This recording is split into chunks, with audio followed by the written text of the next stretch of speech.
Our first speaker today is Dr. Goli Mostouffi. She's an assistant professor of pediatrics at the University of Pennsylvania School of Medicine with co-appointments in the divisions of endocrinology and oncology at Children's Hospital Philadelphia. She received her bachelor's degree in French and biology from the University of Missouri-Columbia and her MD from the Pennsylvania State University. She has subsequently completed her residency in pediatrics, followed by a dual combined fellowship in pediatric endocrinology and hematology oncology at CHOP, along with a Master of Science in Clinical Epidemiology at the University of Pennsylvania. Goli's clinical research program focuses on addressing endocrine late effects and metabolic outcomes in childhood cancer survivors. Clinically, Goli is a member of the solid tumor group at CHOP and treats patients with endocrine tumors as well as endocrine late effects after cancer therapy. She is the director of the Endocrine Late Effects After Cancer Therapy program and the associate director of the Thyroid Center at CHOP, providing care to pediatric patients with thyroid nodules and thyroid cancer. She serves on the editorial board for the Journal of Clinical Endocrinology and Metabolism. Goli.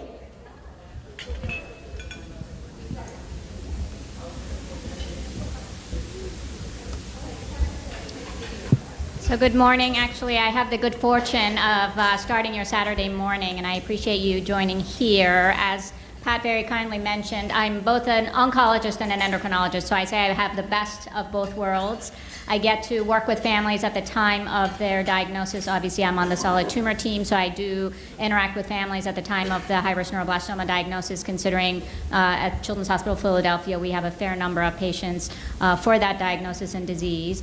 But the best part of my job is actually to work with those same families several years later when they come to see me on the outpatient side, so I can help address some of the important issues that is, the reality of being treated with intense treatment offers that we have to do for high-risk neuroblastoma.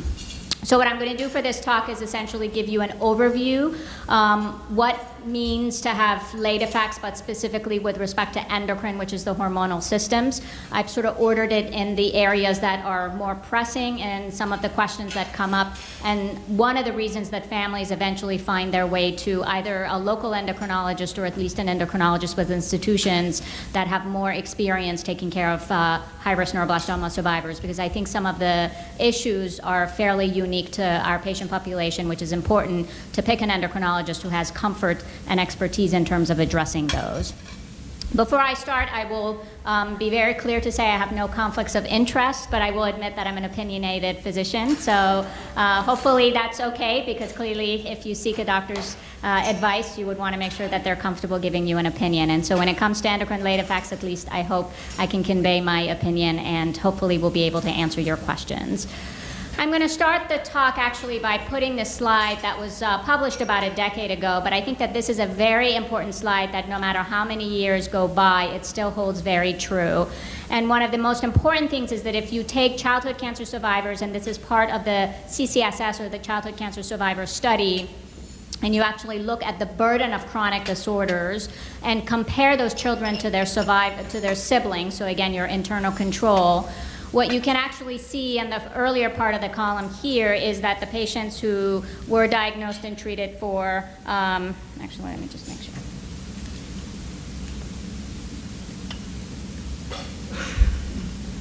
So for patients, actually, if you look at all chronic disorders, and I have that pink box there to specifically focus on endocrine, if you compare all grades of chronic health conditions, so either you just get diagnosed for having a chronic health condition, or actually it gets to a point where you need to have medical treatment and or have interventions and consequences of that, that the endocrine problems are actually one of the leading list of morbidities in pediatric survivors of cancer.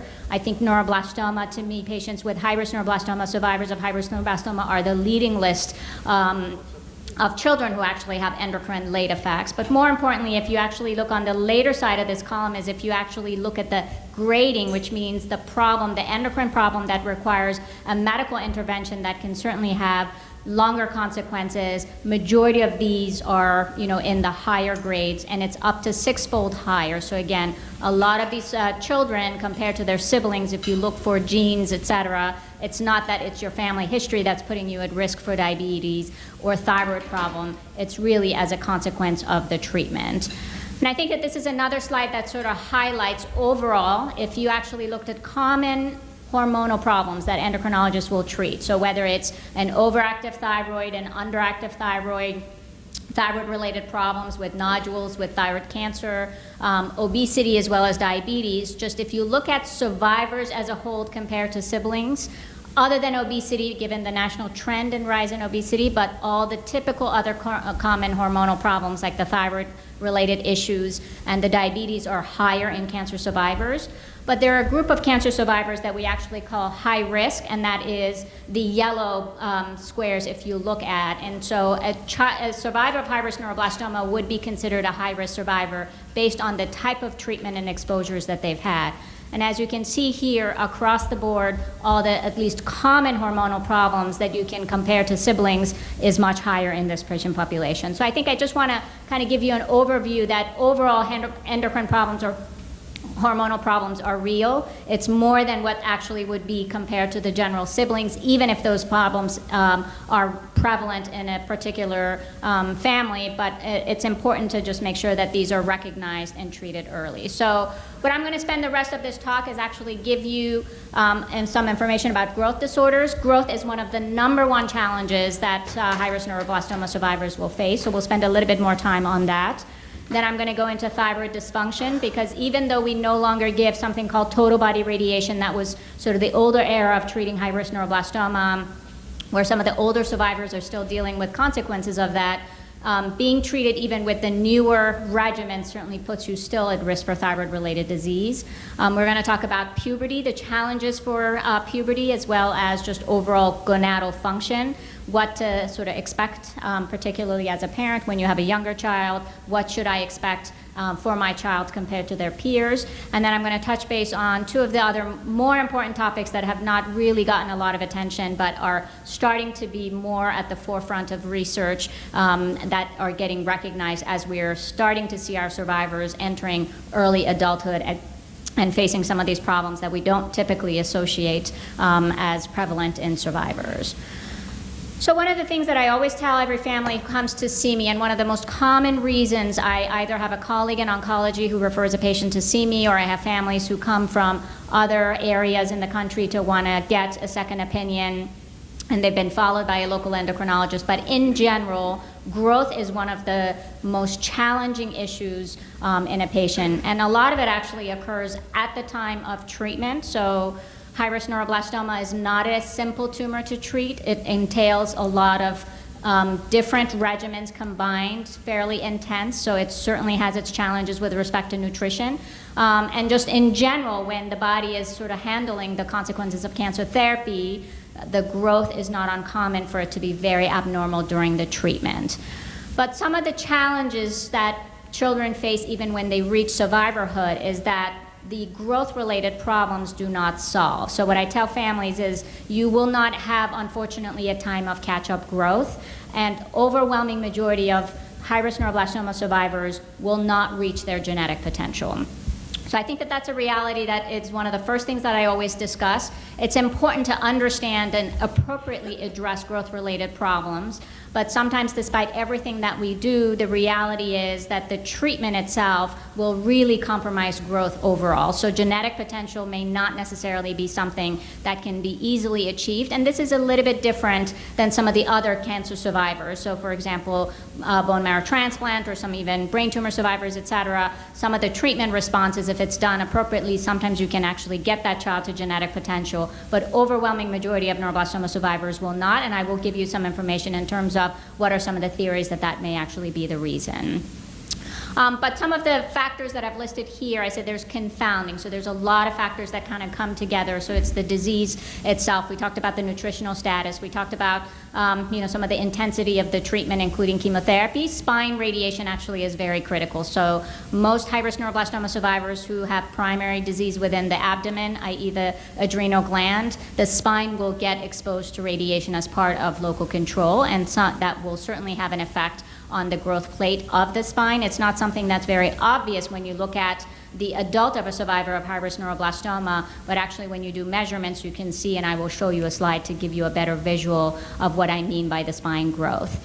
I think cis-retinoic acid has a very critical role, and I'm going to spend a little bit time talking about that. As an endocrinologist, to me, cis-retinoic acid has a major culprit on a developing skeleton, including the growth plate, and I think it's a major contributor. It's not the only, but I think it's certainly a major contributor to some of the growth-related challenges that we continue to see in high-risk neuroblastoma therapy, even in the absence of the classic radiation, total body radiation, et cetera. And then some of the hormonal problems that present if they're not appropriately recognized. So thyroid hormone is very important for growth, so not recognizing issues with the thyroid to appropriately replace that.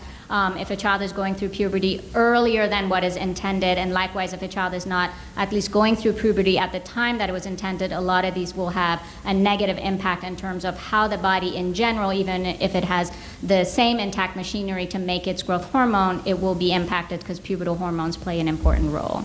So I think that that's kind of overall the reasons that it's not just one reason, which also kind of goes into why it's not that easy to fix. And despite sort of the replacements or addressing the hormonal issues, the growth challenges still are suboptimal or not as robust as you can see with some of the other growth-related problems. And I think that this is where a lot of endocrinologists who don't take care of cancer survivors, particularly high-risk neuroblastoma survivors, will struggle because they don't really understand, or at least it's a different experience in terms of why isn't this child growing the way that I expect another patient with, for example, growth hormone deficiency on growth hormone replacement.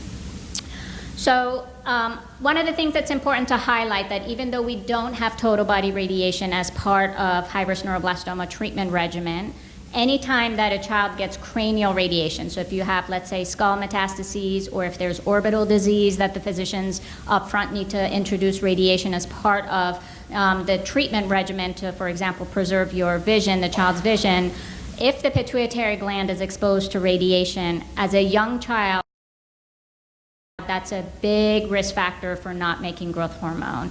And our needs during childhood are significantly higher than as adults. So even as adults, we've done growing, but we were certainly making growth hormone and need a little bit of growth hormone, but our needs are significantly less compared to a growing child, which is where the linear growth or the growth rate is the most important aspect when it comes to evaluating a child, because of some of the typical ways that endocrinologists approach growth evaluation in children may not necessarily hold true after high-risk neuroblastoma therapy, which is why I always say you go back to the growth chart, you look at the growth rate, and you try to understand, does the growth rate make sense in terms of some of the other aspects.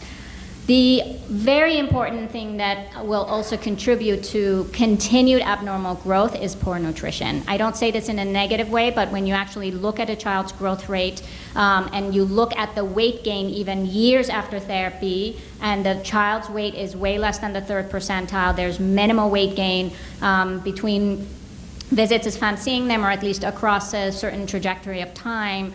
The body needs those building blocks. You can, I always say, have all the hormones in the world, you can have all the growth hormone in the world, but if you don't have the nutritional building blocks, you really cannot grow. So I always emphasize and really try to make sure that the families who are as part of the visit recognize the importance of making sure that there's appropriate weight gain, or ways that we need to think about that, not in a negative way, because I know families really work hard, and sometimes it's the consequence of the high-risk neuroblastoma therapy where children are still continue to be picky eaters. Feeding usually tends to still be a very difficult thing even many years later. So that is an important factor that can certainly impact and drive the growth. The reason it's important to diagnose survivors who may have growth problems, but if they have actually growth hormone deficiency on top of that, so let's say they had orbital radiation, they had radiation to the skull regions because of the bony metastases, that high-risk neuroblastoma survivors with growth hormone deficiency have a significantly shorter adult height potential, even compared to survivors who do not have growth hormone deficiency. So I think that that's why it's really important that, one, it is suspected. That part of the exposure for the treatment is really important, and sometimes you as the parent can actually be the one who communicates that to an endocrinologist. Endocrinologists may not be that familiar with going through the treatment regimen and understanding, so I think that that's an important piece to at least convey. And then the other thing that we'll talk about is not being afraid of treating growth hormone deficiency if the child actually is in remission, has remained in remission, but has bona fide growth hormone deficiency. So I think that those are really important topics that we, talk about. And then the challenge of high-risk neuroblastoma in general, even when you diagnose growth hormone deficiency and treat them with the appropriate doses of growth hormone, the growth response is usually not as robust, and I'll talk about some of the challenges that really contribute to that. So just to give you a little bit of background of what we mean by growth hormone or growth hormone deficiency, it's not an easy hormone to test. So thyroid, I can take a blood level and I can tell you your child's thyroid levels are overactive, underactive. That's not that easy with growth hormone. Why? Because it's a hormone that normally have ups and downs, or it's a pulsatile hormone. So if you measure, growth hormone level, it can either be high or low, but it doesn't really truly reflect the integrity of the growth hormone axis, which is one of the reasons why if an endocrinologist is concerned about your child's growth and they want to do more detailed evaluation, they will recommend something called a growth hormone stimulation testing or provocative testing. And what that really is in here in the picture that's shown is your pituitary gland. That is where your body makes growth hormone, and you release the growth hormone. It talks to your liver, so I apologize if I'm making this fairly simple, but I want to make sure you kind of have a nice understanding of the dialogue that needs to ensue. The liver actually needs to make proteins called growth factors, and it's the growth hormone, but more importantly, the growth factors that go to the growth plate in the long bones, and then growth ensues. So that's sort of the cycle of what you need growth hormone for. So if there's difficulty with nutrition, if the liver is not making good enough proteins, your growth factors may be low. But I think the biggest challenge a lot of times, even if you had low dose radiation, is that the body is making some growth hormone but not appropriate amount of growth hormone, where if you only rely on growth factors, those levels can be normal. So that's one of the things I always say. Just because your growth factors are normal but the growth rate still shows an abnormality does not mean that we're done with, there's no problem with your growth hormone production. So I think those are very, very important key information that I want to make sure that you understand. If a child has had radiation to the area that the pituitary was exposed, growth hormone deficiency is one of the most common hormonal problems. So the pituitary gland makes different hormones, but the area that makes growth hormone is exquisitely sensitive to the effects of radiation. And the younger you are, which overwhelming majority of neuroblastoma patients are fairly young at the time that we have to treat them, the higher your risk of growth hormone deficiency, even with very low doses of radiation. So I say this to highlight because I have had families who come and say, Doc, I was told that this is such a low dose of radiation that I don't have to worry about growth hormone deficiency. The younger the child is, that certainly is not a mantra that absolutely holds true. So it's always important to at least keep that in the back of the mind. The other thing is that as you get further and further from radiation, the problems of radiation on the pituitary gland can certainly become more and more relevant. So, and that's one of the reasons why I always say that your endocrinologist needs to continually evaluate and check. So this is much bigger problem for patients who have really high doses of radiation to the pituitary if it's involved as far as the whole brain radiation. But in general, that's the thing, that it's not just the first 1 or 2 years after radiation, but you can certainly see the effects of radiation happen over time. And that's one of the challenges with radiation, where I've had families to say, well, what do you mean it's been 10 years and you're still telling me that's the effects of radiation? But that is in some ways some of the biggest challenges that we have in terms of you need radiation, but some of the late effects of radiation certainly can happen the longer you're actually out from radiation, specifically with respect to the pituitary problems. And that kind of is highlighted in one of the earlier studies that I have on here, that even though it's old, but I think some of these old seminal studies really put this information on the map. It's just a matter of understanding and knowing them, that if you give a same small dose of radiation to adults, so in this case, these were low doses of cranial radiation in children and more of young adult patients who required cranial radiation, whether it was for the treatment of leukemia or other disorders in pediatric oncology. So when you actually looked at adults, so these were either older teenagers or young adults who had radiation, and you actually tested the growth axis, so you can actually do that by giving insulin to make the blood sugar drop, and that's a reason for the body to really churn out growth hormone. Majority of adults actually did fine, but overwhelming majority, 50% of the pediatric cohort, so the younger patients who had seen really low doses of radiation actually went on to show abnormalities. So that really is an important concept that I want you to walk away from. But as a parent, sometimes communicating this information to your endocrinologist is really important. So before I go into some graphs and talk about growth, we usually put things when it comes to growth problems in Z-scores, which is a really hard concept to understand.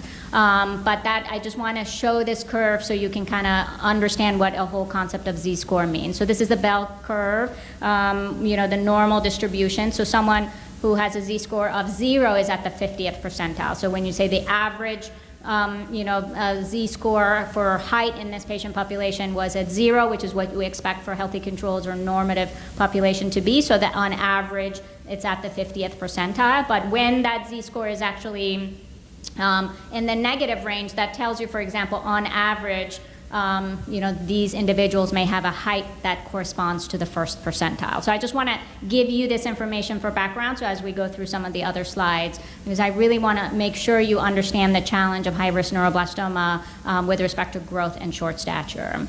So this is a really nice study that was published from Boston a couple years ago. Lori Cohen is a wonderful endocrinologist at Boston. She's one of my counterparts. And this slide actually shows very nicely, so that pink line is a 0, corresponds to a Z-score of 0. So that's where you expect healthy. If I went and sampled 100 children, let's say in a school who have not had any chronic disorders, et cetera, the average height should kind of come around a Z-score of 0. So you can see in this cohort of patients, they have 7 patients that are highlighted here. Overall, these patients have very low height Z-scores, so they're starting off actually significantly below the 0 percentile. But the problem is that even after you start growth hormone treatment and treat them, the response is somewhat noticeable, but no one is actually getting even to the Z-score of 0. So it's really hard to overcome or at least treat and see a response where you actually improve the growth. And overwhelming majority of these neuroblastoma survivors at the end of growth hormone treatment have significant short stature.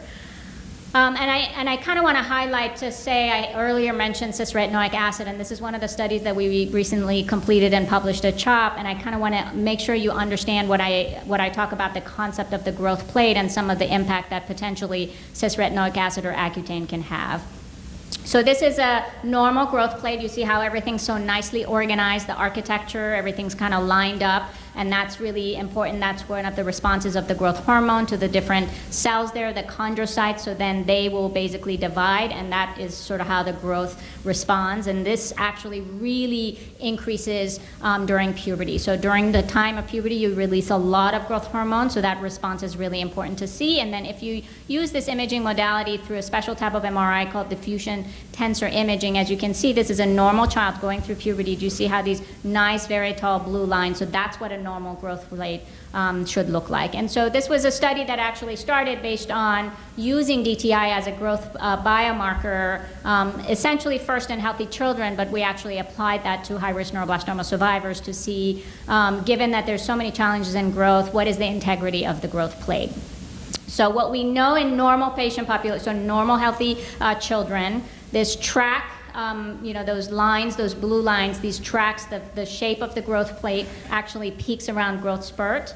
Not surprisingly, it happens earlier in girls. We know, for example, why girls are taller than boys in junior high, because they're going through puberty a little bit earlier. Then the girls will stop growing, and then the guys are taking over, which at the end of the day, overwhelming majority of men or the male sex is going to be taller than girls. That's just sort of the evolution or sort of the hormonal explanation. Obviously, that doesn't hold true for everyone, but that's sort of the concept and the pubertal timing.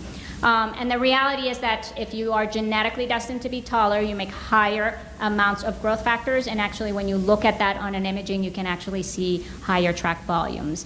And so this actually all depends on where you are in your puberty and what happens after puberty. So this is a normal individual. This is a healthy control.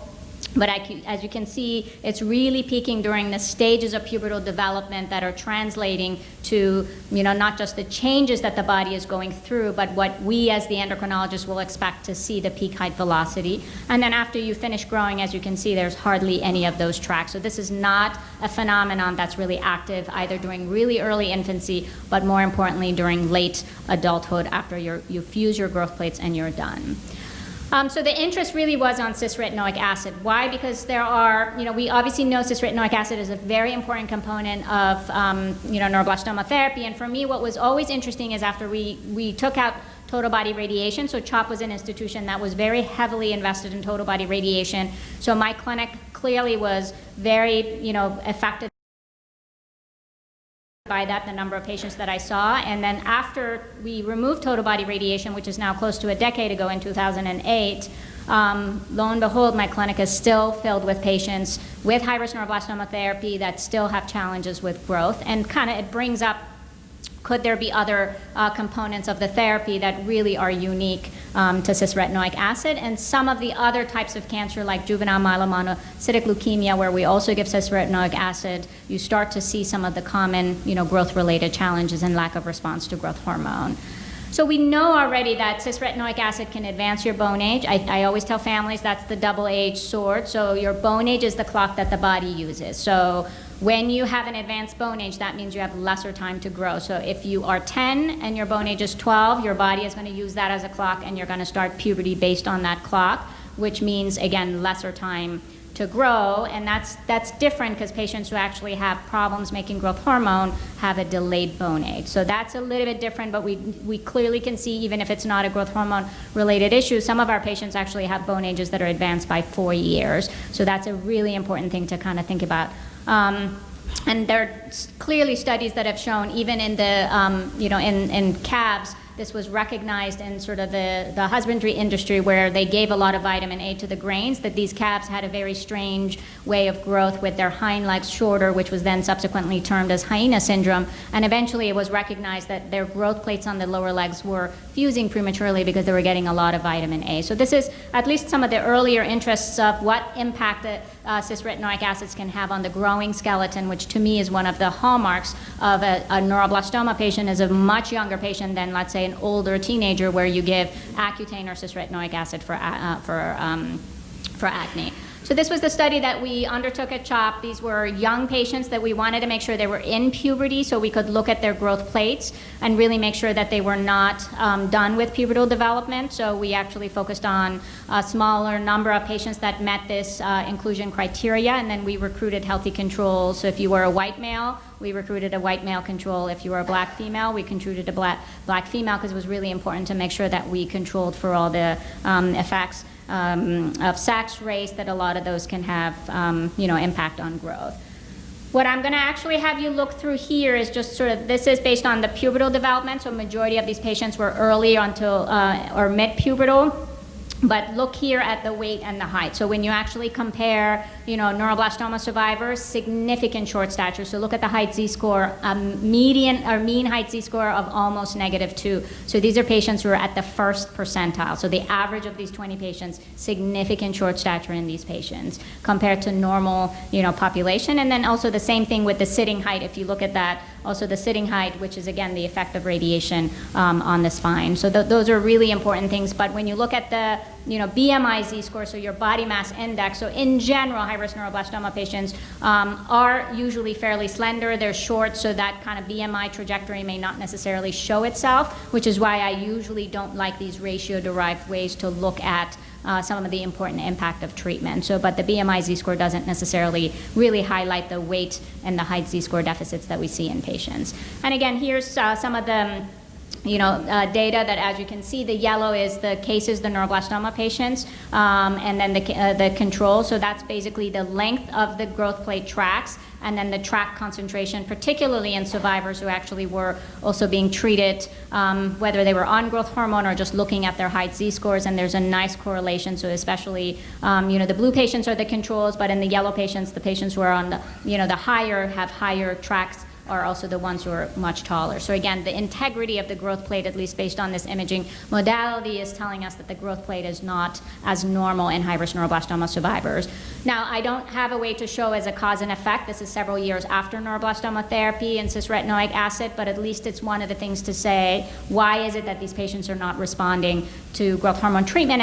And even within that, there's a range. I have some patients who actually do a beautiful job responding fairly well to growth hormone, and some of the patients actually don't. So there's got to be some challenges at the growth plate level, so not everyone actually has a similar growth plate in terms of their response to growth hormone. So those are things that I always communicate to families to say, even now that we've diagnosed growth hormone deficiency, we're going on growth hormone treatment, it's not like overnight or at least even several years of therapy, everything's going to be fixed and you're going to be completely normal height. These are challenges that are in front of us that we potentially may not be able to overcome. So that's one of the, kind of the big picture of the growth-related reasons. I did highlight the pitfalls of looking for growth hormone-related problems, and that's where the growth velocity is the most important thing to look for, just in cancer survivors in general, and obviously in high-risk neuroblastoma survivors. And the accurate measurement is absolutely key, which is one reason that's important to the care should be with providers who at least have an understanding of how to do the appropriate measurements. So, your height measurements in oncology may not always be the most accurate because the way the child is measured sometimes is not the same way as they would measure a child usually in the endocrine clinic. But as you can see, the accurate measurement to look at the growth rate, because we know what's an expected normal growth pattern for a child who's not in puberty or a child who is in puberty. What I want to briefly touch base on is growth hormone safety concerns, because I think that this is a very important area that some families really may not have the appropriate counseling and they shy away from growth hormone treatment. I think that if a child has a diagnosis of growth hormone deficiency and if they are in remission from their disease, so obviously during active cancer treatment, or if you have an active relapse where the doctors are treating that relapse, even if you have growth hormone deficiency, overwhelming majority of us will stop growth hormone treatment. But in general, if you've actually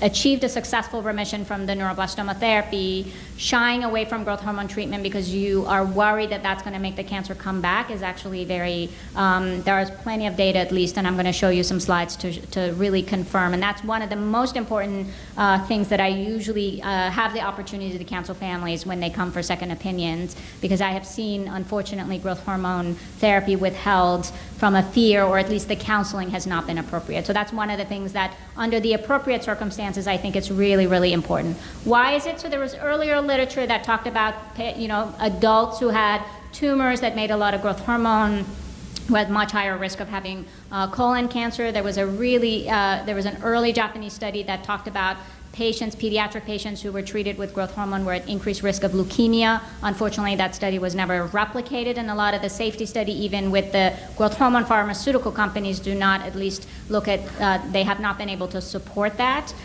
There are certainly some inherent, as we learn more, for example, the world of genetics has opened a huge door that we have a much better understanding. So if you have a genetic predisposition and you may have your first cancer, you're likely going to have your second and third cancer. That really is being driven by that genetic predisposition. The cancer treatment itself is not, is certainly going to exacerbate that. So whether you had growth hormone or not is really not the driver of that equation. So I think that that's where some of these epidemiology studies may not really have the nice window to look into some of those effects.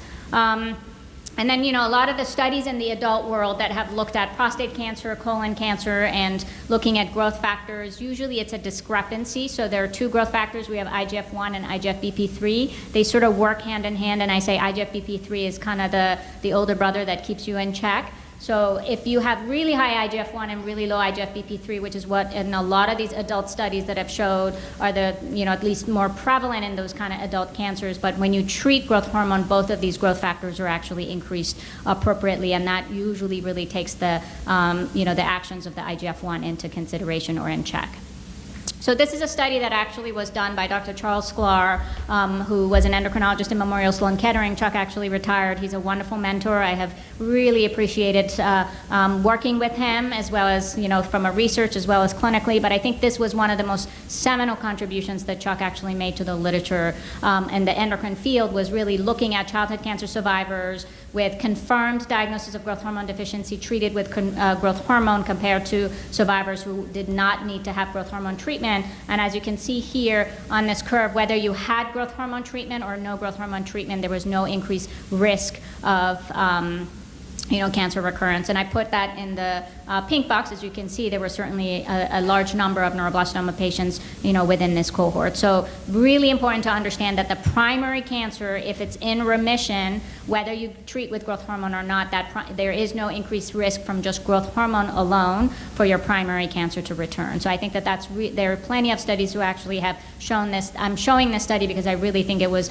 beautifully designed and one of the most important, papers that was published now almost 15 years ago. So there's always a sort of kind of a response to growth hormone. On short term, actually, our kids usually do well, even high-risk neuroblastoma survivors who we diagnose with growth hormone deficiency and go on treatment. But that treatment response is not as robust in the long term as you can see with some of the other survivors. We talked about the fact that there's no catch-up growth, so that's a big challenge. And the spine radiation is something that's really important to think about. I know that was one of the areas that Dr. Sklar, emphasized when he actually saw patients, and I think that many of endocrinologists really need to take that. They don't necessarily, if they're not familiar with the oncology patient population, particularly high-risk neuroblastoma survivors. So, and then we talked about the other hormonal problems, or if you have not had the opportunity for your growth hormone deficiency to be diagnosed in a timely manner, and there was a delay in growth hormone treatment. So I think that these are all sort of important contributing factors in terms of why the growth hormone response may not be adequate. And the other thing is I also see patients who come with other providers who may not have as much comfort. You need to actually treat within the normative dose range, but on the higher side. So you really cannot be shy, and the dose needs to be constantly appropriately adjusted and the growth factors monitored. So I usually make sure that those are the messages that I convey to my other colleagues where I share, the care of neuroblastoma patients with, to just sort of make sure, because sometimes these are unique pearls of having cared for overwhelming majority of neuroblastoma survivors that are a little bit different than, let's say, your child who was born without a pituitary gland and has growth hormone deficiency, et cetera. So this slide actually is going to kind of highlight what I wanted to talk about, the difference between the spine growth. So, this is a patient who actually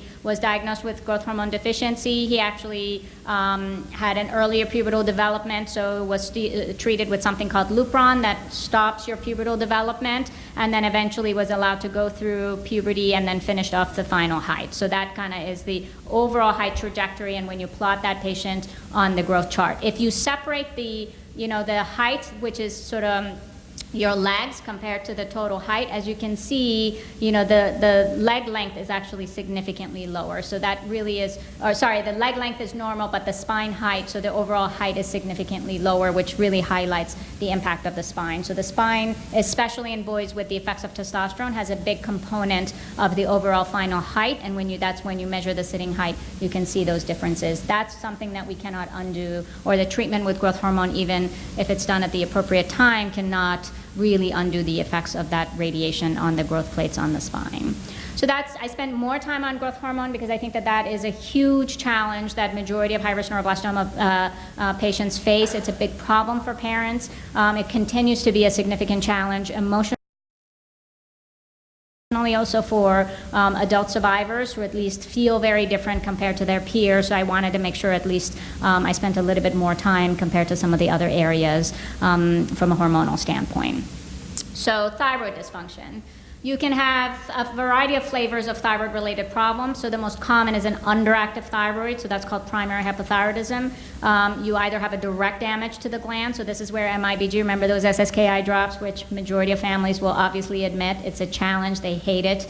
The kids hate it, certainly it doesn't taste as well, so I completely get it, but this is one of the reasons why we actually give SSKI, is to try to protect the thyroid gland. And now that the MIBG treatment, high-dose MIBG, is becoming more of the upfront treatment regimen and protocols, that's where the damage to the thyroid may actually be more obvious than just surveillance MIBG. But underactive thyroid, especially also if you have direct radiation that's not MIBG, whether it's spine or mediastinal radiation, and back in the days that we did TBI, which we no longer do, but thyroid-related problems are fairly prominent in neuroblastoma survivors. You can actually have the other way, which is hyperthyroidism or overactive thyroid. Not as common, but it's certainly sometimes you can actually get nodules in the thyroid as a survivor that is functioning or making too much thyroid hormone, and that's what it usually comes to attention. But the direct effect of radiation to the gland, usually you need pretty high doses of radiation, which not a very common part of treatment modality for high-risk neuroblastoma. But what I want to talk about is thyroid nodules and thyroid neoplasms, and I'm going to spend a little bit of time on that because as you get older as a survivor, I think that that's an important late effect that should be on everyone's radar. This is a slide to, again, kind of highlight that sometimes the radiation effects are long-term. So females may be a little bit higher risk, but not necessarily purely. You can certainly see that in males as well. So, the biggest window after radiation is within 5 years, but you can certainly have this impact of the radiation-related damages on the thyroid many years later, which is why it's very important, at least on an annual basis, for thyroid levels to be, evaluated in our patients.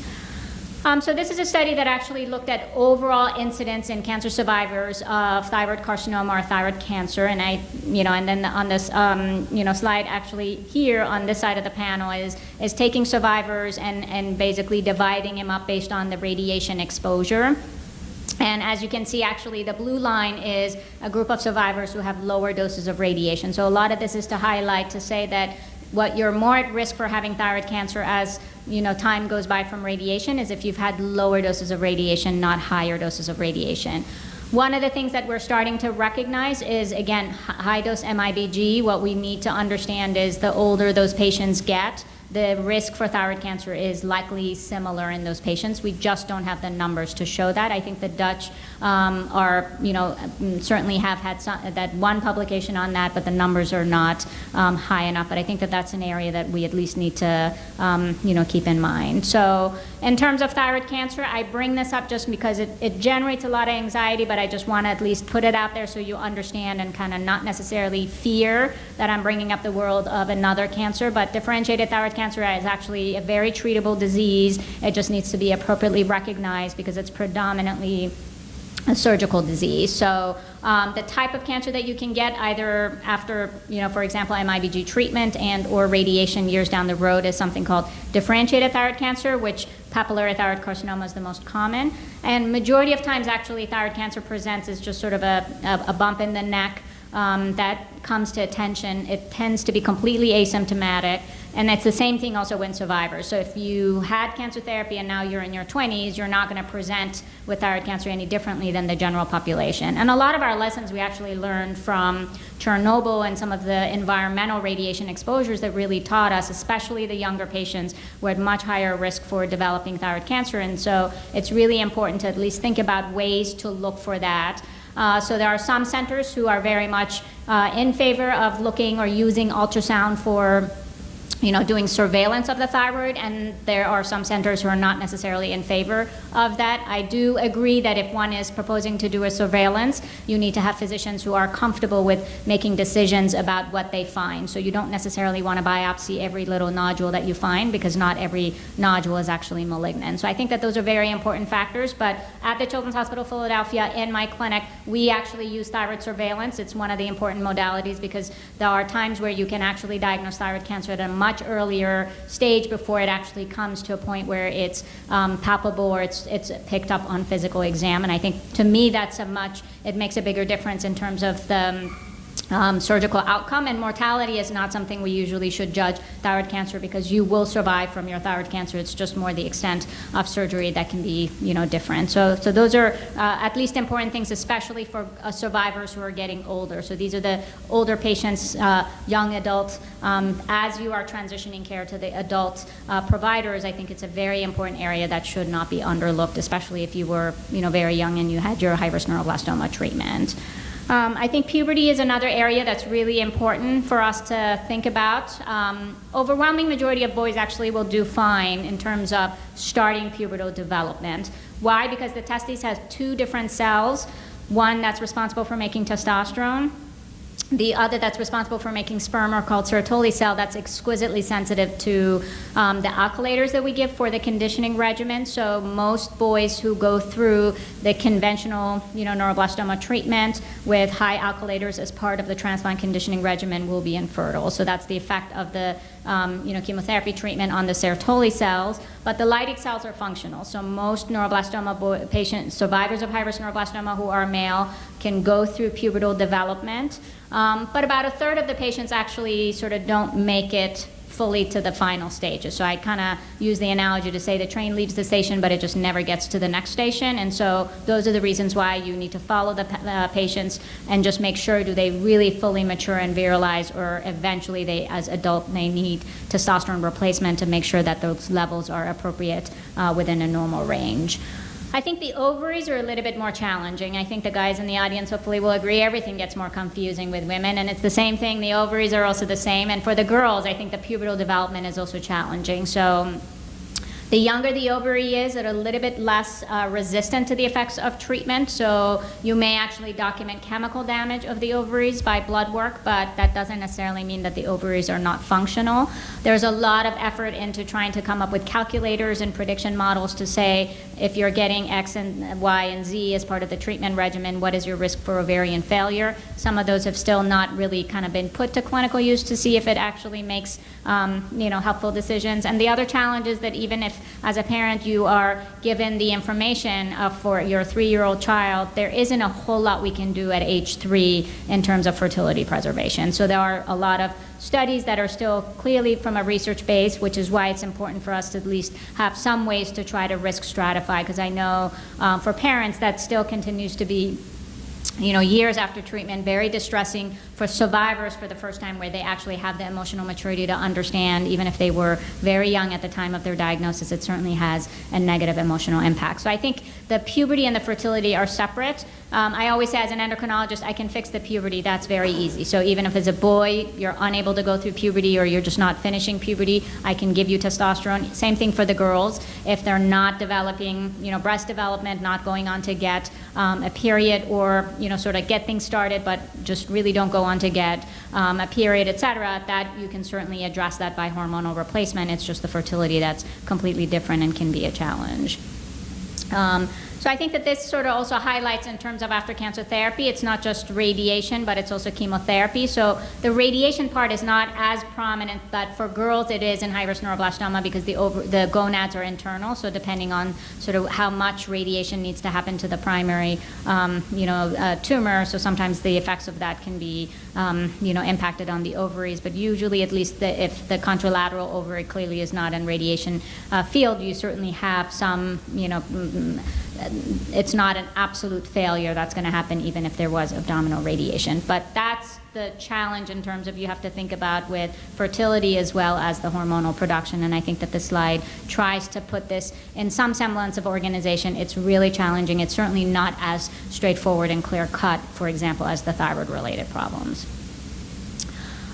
So some of the other things that I tell all my male cancer survivors, especially, again, also high-risk neuroblastoma survivors who have had a transplant, is that alkylating chemotherapy is going to make the testicular volume smaller. And the reason that's important is they may actually make enough testosterone, they may virilize appropriately, but as an adult, if they are seen by a provider, sometimes I've had a patient, for example, who went to student health, and he was told something is really wrong with you, your testes are really abnormally small, and this created a significant amount of anxiety, which is one of the reasons I use this as a way to educate, for the survivors to understand, and also for them to know that these are some of the realities of, I was young, I had neuroblastoma, I was treated, this is how I'm going to be different, and some of these we can't really fix. But that's really the effect of the Sertoli cells are damaged, they're not making sperm, so the testicular volume is very unreliable. So endocrinologists usually use the size of the testes to get an idea of how far along the child is in puberty. That becomes really unreliable for a lot of our patients. A lot of cancer survivors, certainly high-risk neuroblastoma survivors as well, because it's just really the impact of chemotherapy on on the testes. And then some of the blood work evaluation, you can at least get an idea from a fertility standpoint for adult males. Obviously, sperm analysis is the gold standard. For the younger patients prior to pubertal development, that is still a challenge in terms of knowing. So if you have really high blood levels of follicle stimulating hormone and really low levels of inhibin B, at least it gives you an indication that this certainly is likely to have infertility associated. I would say overwhelming majority of boys who are treated with the transplant regimens, particularly on the COG trials, will have infertility associated with that. With girls, it's not a very straightforward. I don't think it's as easy, especially the younger ovaries tend to be a little bit more resilient even with the same doses of treatment. As far as ovaries, there are two big categories to think about. So one is acute ovarian failure. So this is a patient who never has ovarian function. So these are patients who actually need hormonal treatment from the beginning. And then there's also the concept of premature menopause. So this is a female who actually, because of their cancer therapy, had no problem to go through pubertal development, but they actually have cessation of normal ovarian function before the age 40. And certainly this is important, mainly from not just being able to predict that and address some of those concerns, but also to be able to, take into consideration some of the options that may be available to adult females from fertility preservation. So that kind of overall is why, the pubertal development may be an issue, but it's not just puberty related. The ovarian or the gonadal function can certainly be impacted as you move forward. And then this is really a slide that kind of highlights with the higher doses of radiation, as you can see, a bigger impact on ovarian function. So the ovaries, chemotherapy as well as radiation, same thing with the testes, but a little bit of a bigger challenge because they're intra-abdominal with patients with high-risk neuroblastoma.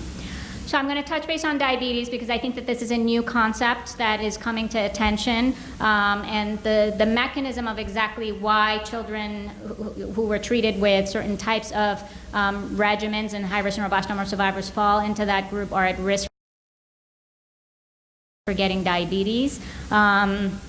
As you can see on this slide, when you look at body weight in general for both male and female survivors of neuroblastoma, it's not a weight issue. Usually, overwhelming majority of high-risk neuroblastoma survivors are slender. The problem of obesity that exists in certain groups of cancer survivors is not really the forefront of what you see in high-risk neuroblastoma. Yet what we typically tend to see is a very impressive sort of pattern of abnormal lipids, so cholesterol, triglycerides, and then insulin resistance in the face of being very slender. So there's sort of this kind of a type 2 diabetes regimen that's being shifted and presenting way earlier than what would say, and this is actually higher than just genetic factors driving that force. So who are the patients who are at increased risk, at least of obesity and insulin resistance? So if you have untreated severe growth hormone deficiency, that's a risk for obesity. But in neuroblastoma survivors, you can have normal growth hormone, never needed growth hormone treatment, you're very, very slender, and that still is something that can certainly present in your early adulthood. And it's a problem that I typically tend to see. It's much higher, in patients who had combined total body radiation and abdominal radiation, but it certainly still can be present in patients who've had flank radiation where the pancreas was exposed. So I think that this is an area that we're starting to learn more. I don't think we know the mechanisms. One thing we need to understand is, are there certain unique genetic risk factors that pretty much drive that?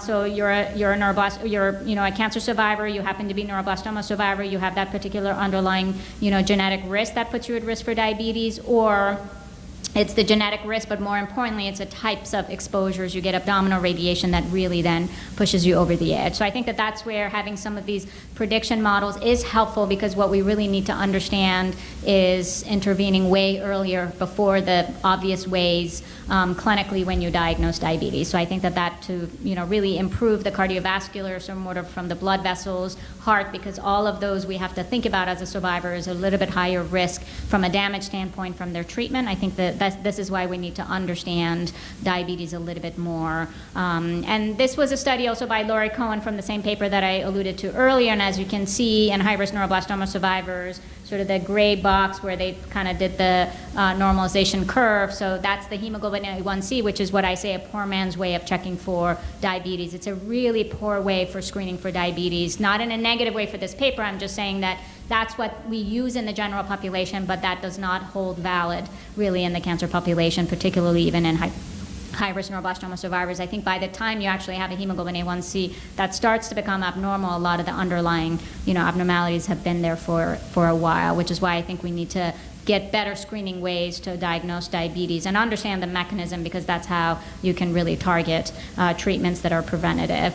This is a collaborative study that actually the first author is at Memorial Sloan Kettering, Dr. Friedman. She actually leads the survivorship team there, and basically looking at certain types of radiation to the pancreas. And what we know, and at least from prior studies and what we were able to show in this, is that if you've had radiation to the tail of the pancreas, up to a certain dose, up to 10 gray, but usually in general, that's really where there's a risk for diabetes. So certain types of primary, so if you have, let's say, a left flank radiation because you have a left adrenal neuroblastoma, and depending on sort of the field of radiation, those are some of the things that we at least need to worry about in terms of how much of the pancreas is getting involved. And lastly, I'm going to leave you with bone health, because I think the skeleton, your childhood, the first 2 decades of life is when you build your skeleton, and you have to deal with whatever you built within those 20 years of your life for the rest of your life. So if there's any compromise in building your skeletal health, you're actually going to deal with those consequences later in life. We know that adults who have poor skeletal health with risks for fractures, especially vertebral compression fractures or even long bone fractures, have significantly reduced quality of life. But this is an area that there's a lot of research that's still missing, just because it's not that obvious. So cardiovascular mortality is a big thing. It's obvious. We can certainly spend a lot of time doing research, but we just haven't had as many of high-risk neuroblastoma survivors, for example, to make it to adulthood for us to even understand how good are their bones compared to healthy adults. Do they actually overcome, because they were so young with treatment, that the problems are there more during treatment, but then when you actually look at them as they get older, they actually overcome that. So I think that this is an area that definitely deserves some additional treatment. What we at least know that compared to leukemia, ALL survivors, or even during treatment, high-risk neuroblastoma survivors are not having as many fractures compared to ALL survivors. And then I think that some of that has to do with we don't give a lot of steroids in high-risk neuroblastoma treatment. However, you can certainly have areas of the bone that gets weakened based on the disease and then the radiation to that site. So we can certainly see fractures that happen in high-risk neuroblastoma patients, but it's not a primary problem that's recognized, or it's on the radar of many even treating oncologists who focus on high-risk neuroblastoma therapy. So we talked about some of the factors early on that impact growth, and some of those actually are the same things that are going to impact your skeletal health. So the malnutrition that comes during your cancer therapy, the muscle strength, that muscles and bone have a very close dialogue, so if that gets impacted, I think a lot of us are more in tune to looking for vitamin D problems and replacing that, so that's why it's important. If patients are not going through puberty at the right time, that pubertal hormones are very important for skeletal health, so that certainly can be a challenge. Growth hormone deficiency, if it's not treated, even as adults who have growth hormone deficiency, they continue to have low bone mineral health, so growth hormone definitely plays a role in skeletal integrity. And then anytime there's immune dysregulation, and this is an area we just don't know what's going to happen with a lot of the survivors after immunotherapy. So how does it really, all this cytokine response, does it have an impact on skeletal health? Or these patients are very young, we actually, do create an environment that may not be as friendly to the bone, but they're actually able to completely, overcome that. Some of the studies that I've done on at least straightforward, what I call, low-risk acute lymphoblastic leukemia survivors who were not treated with cranial radiation, we know a lot of their skeletal abnormalities from cancer treatment actually improve over time, but that's not the case, for example, for bone marrow transplant patients. So I think we just need to get a little bit more understanding in high-risk neuroblastoma survivors. This is probably the last slide from an information standpoint. Osteochondromas used to be after total body radiation. I talked about it all the time with my patients. I don't have to talk about it as frequently, but it's an area that generates the most frantic phone calls, because osteochondromas are benign bone growth, bone spurs. that can actually grow on growth hormone, but it's, it presents as a bump. You're just sort of feeling, and then all of a sudden you feel a bump, and I can only imagine the amount of anxiety as a parent that you can feel, oh my God, what is this? Is this another cancer? So I at least try to make sure, but it can actually get to a point where it limits mobility, and so there are times where we just acknowledge them, and if we can ignore them as much as we can, we certainly do, but there are times where we actually need orthopedically to have them removed, but it's important because if they're in the knee, you certainly can't damage the growth plate if the surgery is not done at the hands of an expert. We talked about the bone age advancement after cisretinoic acid, and then there's another concept, and this was a paper that we presented earlier a couple years ago that again, at this concept called slipped capitofemoral epiphysis or Skippy, which is basically the slipping of the femur from the socket. Interestingly enough, it's common after total body radiation. And in the study that we did, because we have such a high population of high-risk neuroblastoma survivors of the era with total body radiation, that was the leading group of diagnoses that was represented in the Skippy diagnosis. What I actually used to even remind our orthopedic surgeons as well as all the endocrine fellows who take these calls, the classic kind of Skippy patient that they learn about in the literature is a peripubertal boy who is overweight and may have a thyroid problem. That's what most orthopedic surgeons think about, and that's what most pediatric fellows who are going through training, but it's actually completely on the opposite end of the spectrum. So these are patients who it's really the radiation that's driving this. It's not your common type of Skippy, which can be missed by a radiologist that may not have as familiarity. It tends to be bilateral, so I always say look for both sides to make sure that the correction, if it needs surgically, it has to be corrected and pinned, so it just has to happen at least on both sides if you're recognizing the Skippy, and most of these patients are actually on their thyroid replacement if their thyroid disease was diagnosed. So it's really the underlying treatment of the developing pelvis and the risk for the radiation, more likely, but obviously the combined radiation and chemotherapy.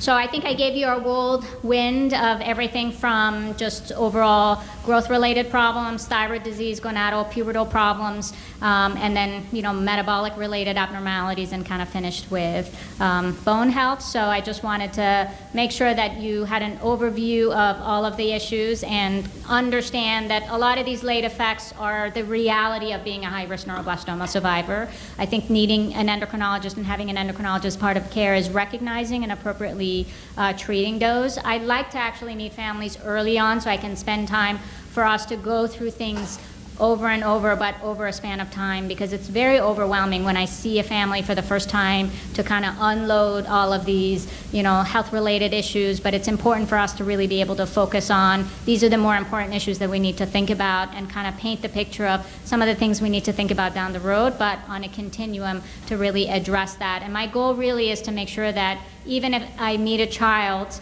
as they get older and become a teenager, and then eventually when I still have the wonderful opportunity to care for them as they're going to college, is to teach them to advocate for themselves, because I think the transition from pediatric care to adulthood is equally as challenging, because a lot of our survivors may not really be under the care of providers who have a good grasp and understanding of pediatric cancer, and it's important for them at least to kind of have a better understanding and advocate for themselves. So I think, as a parent with a child who's a survivor of high-risk neuroblastoma, I think more likely than not you will have a close dialogue and an established working relationship with an endocrinologist. Find an endocrinologist who is equally comfortable of taking care of this patient population. There are some unique aspects to endocrine-related problems in high-risk neuroblastoma survivors. Some of them we can't completely undo, but we certainly can help and improve those. So I usually say it's a wonderful opportunity for me to come on board. I don't look at it as a negative thing, but it's a working relationship, and those are one of the things that's important for you to be able to trust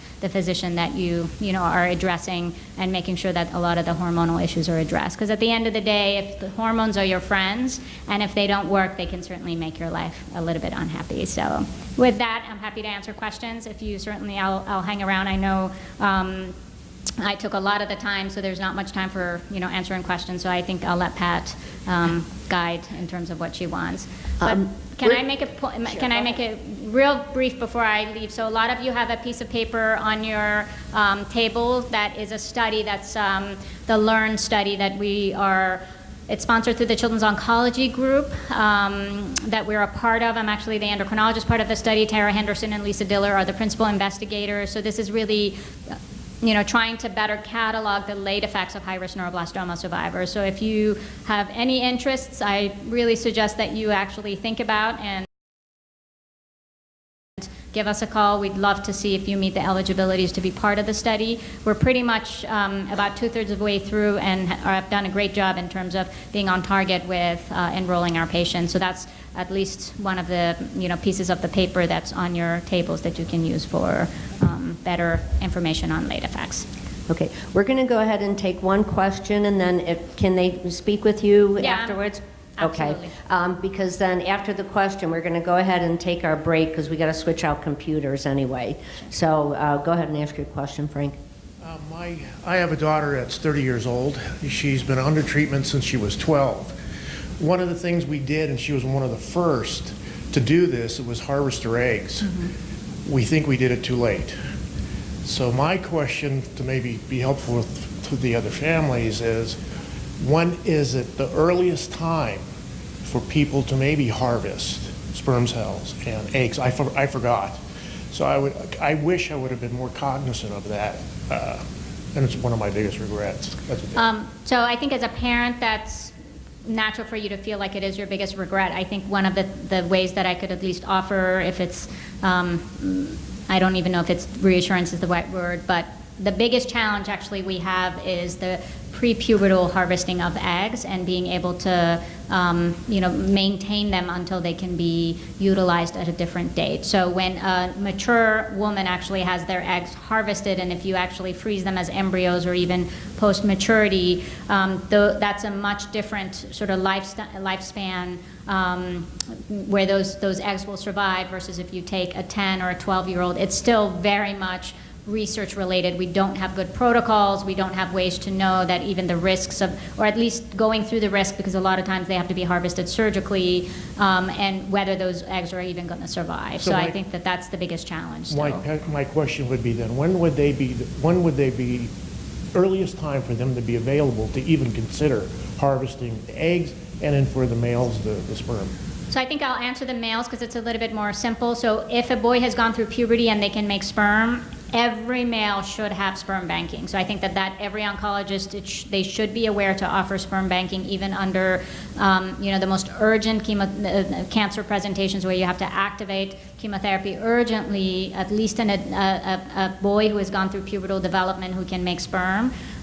They should be offered sperm banking, and that families can even drive the sperm to the locations where they preserve it, so the patient doesn't even have to physically be at areas where they harvest that. It's a bigger challenge if you have a 2-3-year-old boy because we just don't know what to do. I know there are different groups. For example, Joe Ginsburg at CHOP is very big in fertility preservation, but a lot of that's under research in terms of doing testicular biopsies and using that tissue to help mature those cells to a point where they can produce sperm cells, but it's all completely under research and there's no established protocols. I think it's the same for girls. So before pubertal, even though girls are born with the same number of eggs that they're going to have, it's just not a timing of that. The harvesting of the eggs is not a very difficult thing. It's just being able to keep them and nurture them to a point where they're going to survive 20 years later. So an embryo is very different than like an egg that's been harvested. Obviously, post-pubertal development and maturity, it's better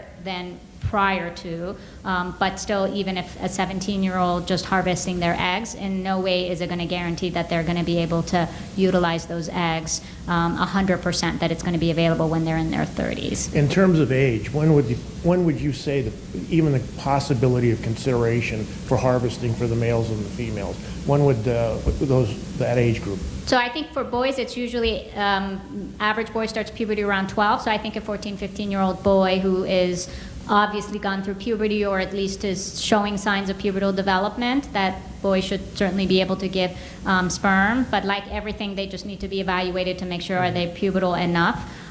Because at the end of the day, it's just basically, they should be able to ejaculate and provide semen. So that really is the established way for, for fertility preservation. I think for girls, It's whether they've had their period or not, sort of a rough proxy, and that's a range. So average girl is 12 and a half by the time they're having their period. It can be as late as 14 or 15 if they're athletic or other things that goes into that equation. There's a lot of reservation also harvesting eggs right up front, especially if you have abdominal tumors. So not many providers are actually comfortable making that recommendation because you're harvesting cells that may also harbor cancer cells. And so that is also one of the biggest challenges, because you want to at least harvest things prior to treatment, but there's, especially if it's an abdominal tumor like Wilms tumor, neuroblastoma falls in that category, but there are cancers that there are cells that are, freely kind of spreading around the abdomen, and that's a bigger challenge in terms of do we harvest the eggs or not. So those questions are valid, but I can't tell you that I have an obvious answer because it's still very actively under research. Thank you very much for your presentation, Doctor. You're welcome. Okay, thank you. All right, we're going to go ahead and